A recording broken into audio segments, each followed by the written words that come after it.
Welcome students, I am Reshma, representing Department of Computer Application, Don Bosco College, Kottayam.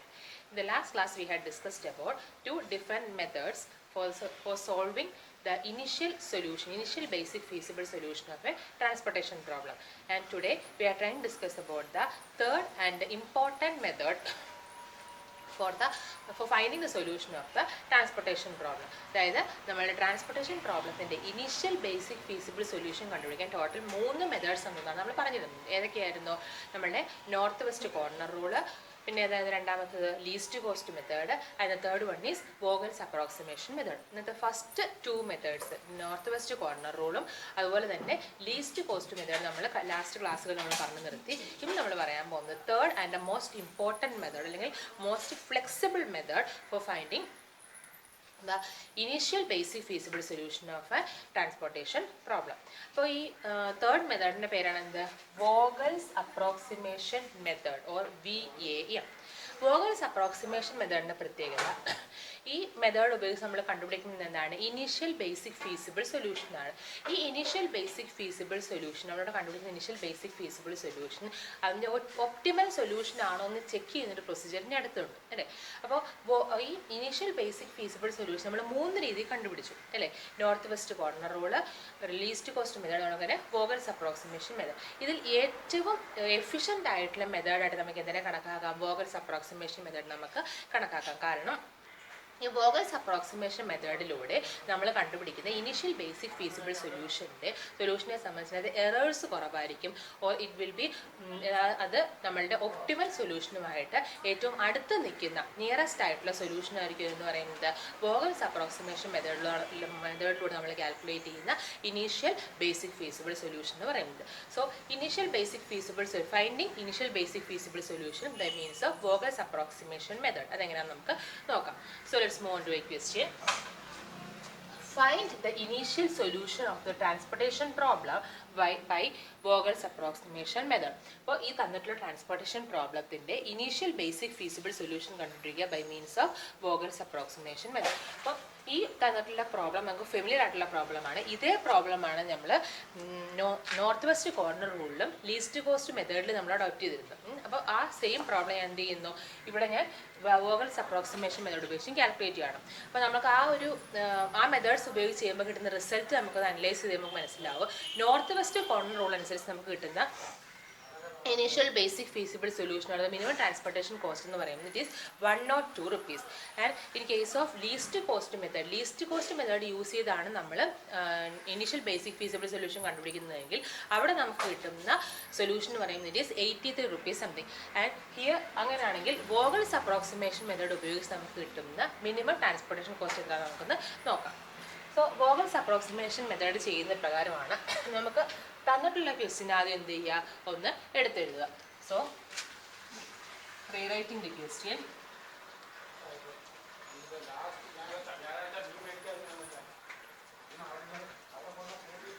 To 7 4 3 3 1 5 4 7 1 6 2 and the supply is 5 8 7 14 and the demands are 7 9 and 18. അപ്പോൾ ഈ മെത്തേഡിനെ സംബന്ധിച്ച് ഈ method നമ്മൾ ചെയ്യുന്നത് എങ്ങനെയാണെന്ന് വെച്ചാൽ ആദ്യം ഈ മെത്തേഡ് ചെയ്യാനുള്ള ഫസ്റ്റ് സ്റ്റെപ്പ് എന്ന് പറയുന്നത് we have to calculate the penalties of each row and column. ഓരോ റോയുടെയും ഓരോ കോളത്തിൻ്റെയും പെനാൽറ്റി വാല്യൂ നമ്മൾ കാൽക്കുലേറ്റ് ചെയ്യുന്നു. പെനാൽറ്റി വരുന്നതിന് വേറെ ഒന്നുമില്ല. ഇപ്പോൾ ഫസ്റ്റ് റോയെ സംബന്ധിച്ച് ഫസ്റ്റ് റോയിൽ 3 വാല്യൂസ് ഏതൊക്കെയാണ്? 2 7 and 4. ഈ 3 വാല്യൂസിൽ ഏറ്റവും ചെറിയ വാല്യൂ ഏതാ? 2. രണ്ടാമത്തെ ചെറിയ വാല്യൂ ഏതാ? 4. ഏറ്റവും ചെറിയ വാല്യൂ ആയ 2ഉം രണ്ടാമത്തെ ചെറിയ വാല്യൂ 4. ഇവ തമ്മിലുള്ള ഡിഫറൻസ് ആണ് ഉദ്ദേശിക്കുന്നത് പെനാൽറ്റി കൊണ്ട് ഉദ്ദേശിക്കുന്നത്. അപ്പോൾ ഈ ഫസ്റ്റ് റോയെ സംബന്ധിച്ച് ദ സ്മോളസ്റ്റ് 2 വാല്യൂസ് എന്ന് പറയുന്നത് 2ഉം 4ഉമാണ്. അപ്പോൾ penalty of the first row is the difference between the smallest 2 values, that is 4 - 2. Difference means വലുതിൽ നിന്നും ചെറുതിനെ കുറയ്ക്കുക. That is 4 - 2, that is 2.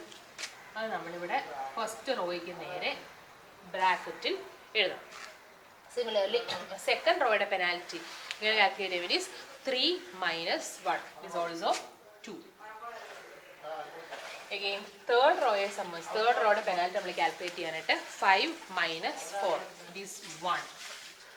Fourth റോയുടെ penalty എന്ത് തന്നെ വരും? 2 മൈനസ് 1 ദറ്റ് ഈസ് 1. ഇനി ഫസ്റ്റ് കോളത്തിന്റെ penalty is 1 minus 2 that is 1. Second കോളത്തിന്റെ penalty is 4 minus 3 it is 1. And the third column penalty is 2 minus 1 that is 1. So നമ്മൾ എന്ത് ചെയ്തു? Vogel's approximation method അനുസരിച്ച് നമ്മൾ തന്നിട്ടുള്ള ക്വസ്റ്റ്യൻ എടുത്തെഴുതിയതിനു ശേഷം ഓരോ റോയുടെയും ഓരോ കോളത്തിൻ്റെയും പെനാൽറ്റി വാല്യൂസ് നമ്മൾ കാൽക്കുലേറ്റ് ചെയ്തു. ഇനി നമ്മൾ ചെയ്യേണ്ടത് ഈ പെനാൽറ്റി വാല്യൂകളിൽ ഹയസ്റ്റ് വാല്യൂ, അതായത് നമുക്കിപ്പോൾ ഇത്രയും പെനാൽറ്റി വാല്യൂസ് കിട്ടിയിട്ടുണ്ട്, ഈ വാല്യൂസിൽ ഹയസ്റ്റ് വാല്യൂ ഏതെന്ന് നോക്കുക. ഹയസ്റ്റ് വാല്യൂ ഇസ് 2 അല്ലേ? ആ 2ന് കറസ്പോണ്ടിങ് ആയിട്ടുള്ള റോ ആണോ കോളമാണോ ആ റോ അല്ലെങ്കിൽ കോളത്തെ നമ്മൾ സ്പെസിഫൈ ചെയ്യുക. ദറ്റ് ഈസ് ഇവിടെ നമുക്ക് സൈമൾട്ടേനിയസ് ആയിട്ട് 2 റോയ്ക്ക് കറസ്പോണ്ടിങ് ആയിട്ട് സെയിം പെനാൽറ്റി റിപ്പീറ്റ് ചെയ്യുന്നു അല്ലേ? ഫസ്റ്റ് റോയിലും സെക്കൻഡ് റോയെ സംബന്ധിച്ച് പെനാൽറ്റി എന്താണ്? സെയിം ആണ് അല്ലേ? അപ്പോൾ അങ്ങനെ പെനാൽറ്റി സെയിം ആയിട്ട് വരുന്ന റോസ് ഉണ്ടെങ്കിൽ ആ റോസ് തമ്മിൽ നമ്മൾ എന്ത് ചെയ്യണം? ആ റോസിനെ തമ്മിൽ ഏറ്റവും അപ്രോപ്രിയേറ്റ് ആയിട്ടുള്ള റോയെ നമ്മൾ ചൂസ് ചെയ്യണം.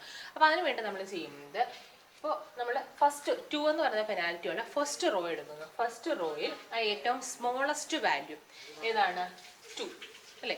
പെനാൽറ്റി 2 ഉള്ള ഈ കൂട്ടത്തിൽ ലാർജസ്റ്റ് പെനാൽറ്റി വാല്യൂ 2 ആണ്. അപ്പോൾ അതിനകത്ത് അത് 2 റോസിൽ റിപ്പീറ്റ് ആയിട്ട് വന്നിട്ടുണ്ട്. therefore നമ്മൾ ചെയ്യുന്നത് ഫസ്റ്റ് റോയിലെ 2 എന്ന് പറയുന്ന ഫസ്റ്റ് 2 എന്ന് പറയുന്ന പെനാൽറ്റി ഉള്ള ഫസ്റ്റ് റോ എടുക്കുന്നു. ആ ഫസ്റ്റ് റോയിലുള്ള കോസ്റ്റ് ഓഫ് ട്രാൻസ്പോർട്ടേഷൻ്റെ മിനിമം കോസ്റ്റ് ഏതാണ്? 2 അല്ലേ? അവിടെ നമ്മൾ സബ്സെല്ല് ക്രിയേറ്റ് ചെയ്യുകയാണെങ്കിൽ നമുക്കവിടെ സബ്സെല്ലിൽ എഴുതാൻ പറ്റുന്ന വാല്യൂ ഏതാണ്? ഇറ്റ് ഈസ് 7ലും 5ലും സ്മോളസ്റ്റ് വാല്യൂ ദറ്റ് ഈസ് 5. അത് പഴയത് തന്നെ. സബ്സെല്ലിന് സപ്ലൈ ആണോ ഡിമാൻഡ് ആണോ കുറവ് അതുകൊണ്ടായിട്ട് സബ്സെല്ലിനകത്ത് നമ്മൾ മാർക്ക് ചെയ്യുക. therefore ഈ 2ന് കറസ്പോണ്ടിങ് ആയിട്ട് ഞാൻ സബ്സെല്ല് വരച്ചാൽ എനിക്ക് അവിടെ കൊടുക്കാൻ പറ്റുന്ന മാക്സിമം അലോക്കേഷൻ എത്രയാണ്? 5 ആണ്. അറ്റ് ദ സെയിം ടൈം ഈ സെക്കൻഡ് പെനാൽറ്റി ആയ സെക്കൻഡ് റോയ്ക്ക് കറസ്പോണ്ടിങ് ആയിട്ടുള്ള 2ന് നേരെയാണ് ഞാൻ സെക്കൻഡ് റോ ഞാൻ ചൂസ് ചെയ്യുന്നതെങ്കിൽ അവിടെ ഏറ്റവും സ്മോളസ്റ്റ് വാല്യൂ സെക്കൻഡ് റോയിലെ സ്മോളസ്റ്റ് വാല്യൂ ഏതാണ്? 1. ആ 1ന് കറസ്പോണ്ടിങ് ആയിട്ട് ഞാൻ അലോക്കേഷൻ കൊടുത്തു കഴിഞ്ഞാൽ it is can be given as the minimum value among 18 and 8. 18ൻ്റെയും 8ൻ്റെയും minimum value ഏതാണ്? 8. അപ്പോൾ 1ന് കറസ്പോണ്ടിങ് ആയിട്ട് അലോക്കേഷൻ എനിക്ക് ഏത് വരും? 8 വരും. ഫസ്റ്റ് റോ ആണ് ഞാൻ ചൂസ് ചെയ്യുന്നതെങ്കിൽ 2ന് കറസ്പോണ്ടിങ് ആയിട്ട് അലോക്കേഷൻ ഏത് വരും? 5 വരും. അപ്പോൾ ഇവർ തമ്മിൽ ഈ ഫസ്റ്റ് റോ വേണോ സെക്കൻഡ് റോ വേണോ എന്ന് ചൂസ് ചെയ്യുന്നത് ഈ അലോക്കേഷൻ്റെ ബേസിസില്ല. നമ്മൾ കൊടുക്കുന്ന സബ്സെൽ വാല്യൂസ് ആണ് മാക്സിമം സബ്സെൽ അലോക്കേഷൻ എവിടെയാണോ വരുന്നത് അതിന് കറസ്പോണ്ടിങ് ആയിട്ടുള്ള പെനാൽറ്റി വേണം നമ്മൾ ചൂസ് ചെയ്യുക. ദാറ്റ് ഈസ് ഇവിടെ പെനാൽറ്റിക്കകത്ത് നമ്മൾ ചൂസ് ചെയ്യുമ്പോൾ പെനാൽറ്റിയിൽ എന്തുണ്ടായിക്കഴിഞ്ഞാൽ ഒരു ക്ലാഷ് ഉണ്ടായിക്കഴിഞ്ഞാൽ അല്ലെങ്കിൽ റെപ്പറ്റീഷൻ ഉണ്ടായിക്കഴിഞ്ഞാൽ അവിടെ ഏത് പെനാൽറ്റിക്ക് കറസ്പോണ്ടിങ് ആയിട്ടാണോ നമുക്ക് സബ്സെൽ അലോക്കേഷൻ മാക്സിമം വാല്യൂ കൊടുക്കാൻ പറ്റുന്നത് ആ പെനാൽറ്റി വേണം നമ്മൾ എന്ത് ചെയ്യാനായിട്ട് ചൂസ് ചെയ്യാം. therefore ഇവിടെ നമ്മൾ 2 എന്ന് പറയുന്ന സെക്കൻഡ് റോയിലെ 2 എന്ന് പറയുന്ന പെനാൽറ്റി നമ്മൾ ചൂസ് ചെയ്താൽ മാത്രമേ എനിക്ക് സബ്സെൽ അലോക്കേഷൻ മാക്സിമം എത്ര കൊടുക്കാൻ പറ്റൂ? 8 കൊടുക്കാൻ പറ്റൂ. So I M choosing the second row and 2 എന്ന് പറയുന്ന പെനാൽറ്റി ഞാൻ ചൂസ് ചെയ്തു. എന്നിട്ട് സെക്കൻഡ് റോയിലെ ഏത് വാല്യൂ? മിനിമം വാല്യൂ ആയി 1ന് കറസ്പോണ്ടിങ് ആയിട്ട് എന്ത് കൊടുത്തൊരു സബ്സെൽ അലോക്കേഷൻ 8 കൊടുത്തു. ഇനി എന്ത് ചെയ്യുന്നു? പഴയ പ്രൊസീജിയർ തന്നെ. 8 എന്ന് പറയുന്നത് വിത്ത് റെസ്പെക്ട് സപ്ലൈ ആണ് കൊടുത്തത്. therefore എന്ത് ഇടുന്നു? ആ ഫുൾ റോയെ ഞാൻ ഒമിറ്റ് ചെയ്യുന്നു. And again rewriting the second transportation table.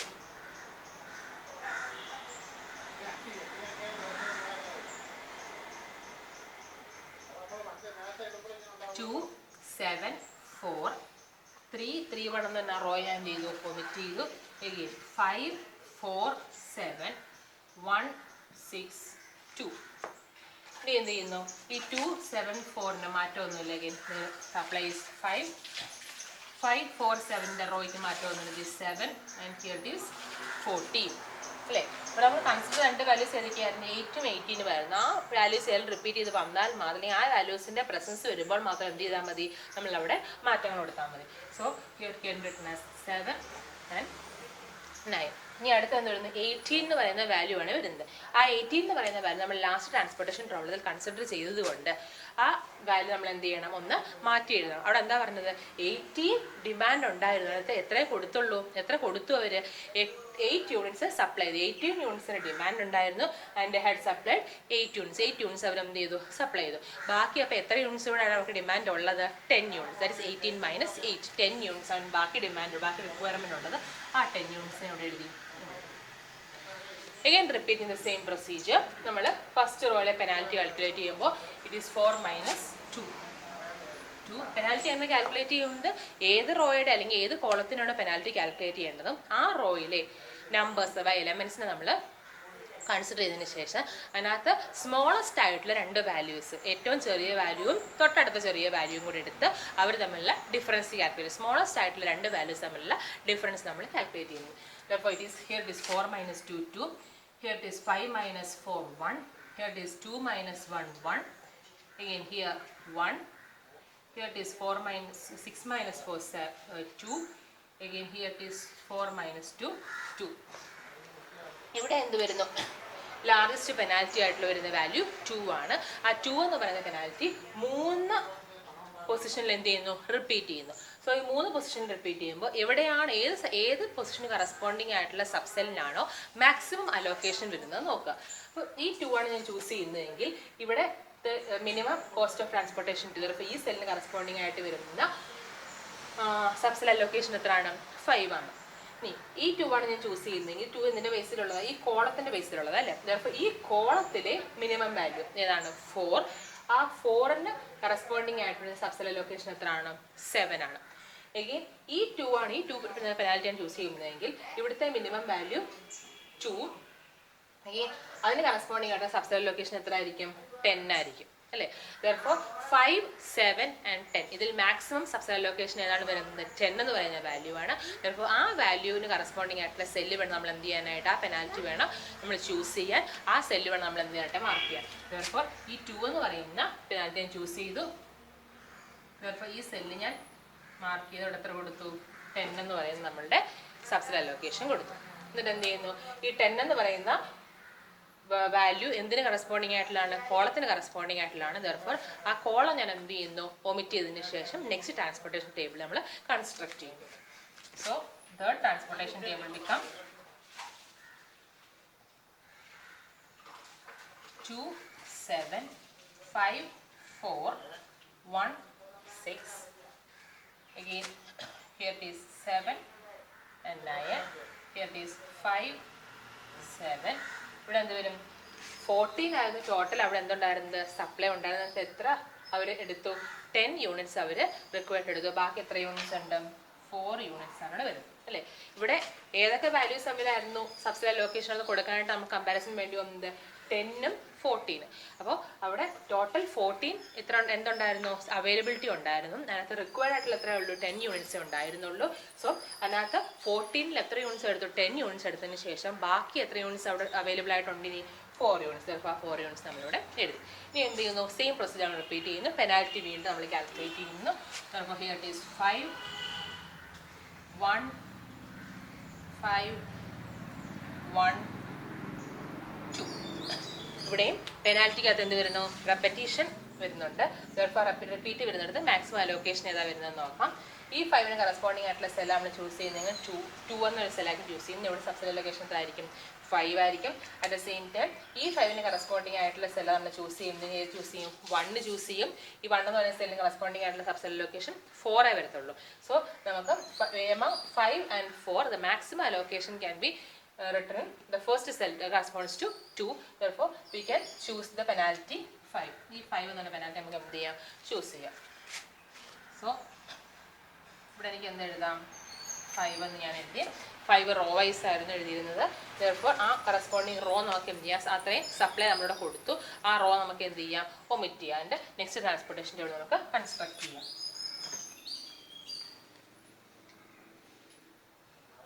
അപ്പോൾ 5 4 1 6, here is 7 4 9 and here 7 units demand അഥവാ റിക്വയർമെന്റ് ഉണ്ടായിരുന്നു. അതിനകത്ത് എത്ര യൂണിറ്റ്സ് നമ്മൾ കൊടുത്തു?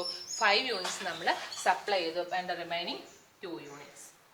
പഴയ കണക്ക് എന്ത് ചെയ്യുന്നു? വീണ്ടും പെനാൽറ്റി കൺസിഡർ ചെയ്യുന്നു. It is 1 5 4 2. ഇവിടെ എന്തില്ല, ഒരു കൺഫ്യൂഷൻ്റെ പോസിബിലിറ്റി ഇല്ല. Here maximum penalty is 5. ഇനി എടുക്കുന്നു ആ മാക്സിമം പെനാൽറ്റി വരുന്ന റോയിലെ മിനിമം വാല്യൂ 1. അവിടെ അത് വരും 2ഉം 4ഉം. അപ്പോൾ അവിടെ മിനിമം വാല്യൂ എഗെയിൻ 2.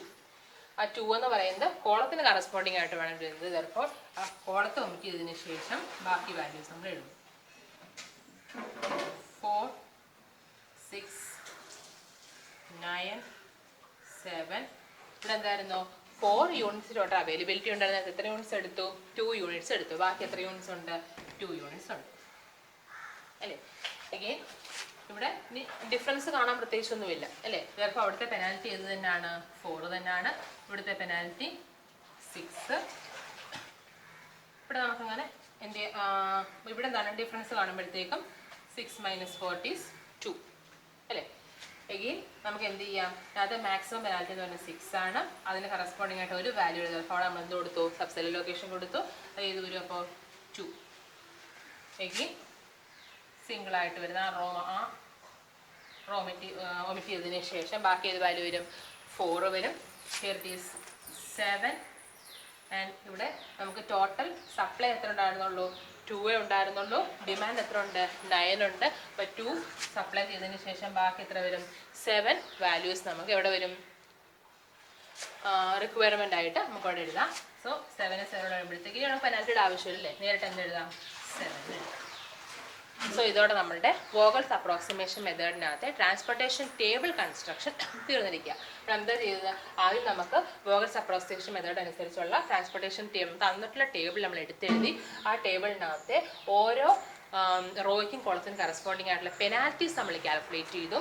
ആ പെനാൽറ്റീസിൽ മാക്സിമം പെനാൽറ്റി വരുന്ന റോയെ അല്ലെങ്കിൽ കോളത്തിൽ നമ്മൾ ചൂസ് ചെയ്തതിന് ശേഷം ആ റോ അല്ലെങ്കിൽ കോളത്തിലുള്ള മിനിമം വാല്യൂ എടുത്ത് അതിന് കറസ്പോണ്ടിങ് ആയിട്ടുള്ള സബ്സെൽ ലൊക്കേഷൻ കൊടുക്കുന്നു അല്ലേ. എന്നിട്ട് എന്ത് ചെയ്യുന്നു?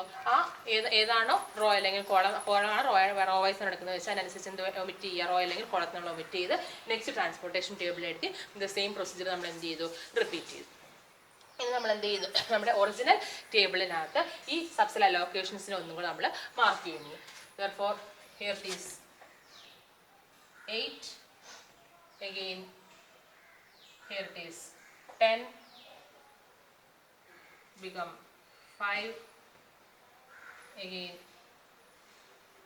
2. Here come 2 and it become 7. അപ്പോൾ ഇതുവരെ നമ്മൾ കൊടുത്ത 1, 2, 3, 4, 5, 6 സബ്സെറ്റ്സ് നമ്മൾ എന്ത് ചെയ്തു? 6 സബ്സെറ്റ് അലോക്കേഷൻസിനെ നമ്മൾ ഇവിടെ എന്ത് ചെയ്തു? മെയിൻ ആയിട്ടുള്ള കോളത്തിൽ main transportation table original transportation ടേബിളിൽ നമ്മൾ മാർക്ക് ചെയ്തു. ഇനി നമുക്ക് എന്ത് ചെയ്യാം? മിനിമം ട്രാൻസ്പോർട്ടേഷൻ കോസ്റ്റ് നമുക്ക് കാൽക്കുലേറ്റ് ചെയ്യാം. Therefore, minimum transportation cost is equal to minimum transportation cost calculate എന്ത് ചെയ്യണം? സബ്സെൽസിൻ്റെയും സെൽസിൻ്റെയും വാല്യൂസ് തമ്മിൽ എന്ത് ചെയ്യണം? മൾട്ടിപ്ലൈ ചെയ്തതിന് ശേഷം ആഡ് ചെയ്യണം. So it is 5 × 2 plus 8 × 1 plus 7 × 4 plus 2 × 1 plus 2 × 6 plus 10 × 2. So here it is 10 plus 8 plus 28 plus 2 plus 12 plus 20.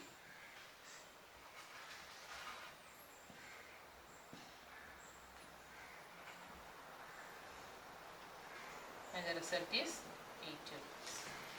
So, നമുക്ക് Vogel's approximation method ഉപയോഗിച്ച് നമ്മൾ ട്രാൻസ്പോർട്ടേഷൻ പ്രോബ്ലം നമ്മൾ സോൾവ് ചെയ്തപ്പോൾ നമുക്ക് ഇനിഷ്യൽ ബേസിക് ഫീസിബിൾ സൊല്യൂഷനായിട്ട് കിട്ടിയ ലൊക്കേഷൻസ് നമ്മൾ എന്ത് ചെയ്തു?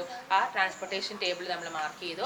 അതനുസരിച്ച് നമുക്ക് കിട്ടിയ മിനിമം ട്രാൻസ്പോർട്ടേഷൻ കോസ്റ്റ് എത്ര നമ്മൾ കാൽക്കുലേറ്റ് ചെയ്തപ്പോൾ നമുക്ക് എത്ര കിട്ടി? It is 80 rupees. അപ്പോൾ നമുക്ക് മനസ്സിലാവുന്ന ഒരു കാര്യം, നോർത്ത് വെസ്റ്റ് കോർണർ റൂൾ അനുസരിച്ച് നമ്മൾ ചെയ്തപ്പോൾ നമുക്ക് കിട്ടിയ മിനിമം ട്രാൻസ്പോർട്ടേഷൻ കോസ്റ്റ് എത്രയാണ്? It is 102 rupees. ആൻഡ് നമ്മളുടെ least cost method അനുസരിച്ച് നമ്മൾ നമുക്ക് കിട്ടിയ minimum transportation cost it is 83 rupees. And now Vogel's approximation method ഉപയോഗിച്ചാണ് നമ്മൾ initial basic feasible solution calculate ചെയ്യുന്നതെങ്കിൽ അതിൻ്റെ minimum transportation cost become 80 rupees ആയിരിക്കും. അപ്പോൾ 102, 83 ആൻഡ് 80 ഏറ്റവും മിനിമം വാല്യൂ ഏതാണ്? 80 റുപ്പീസ്.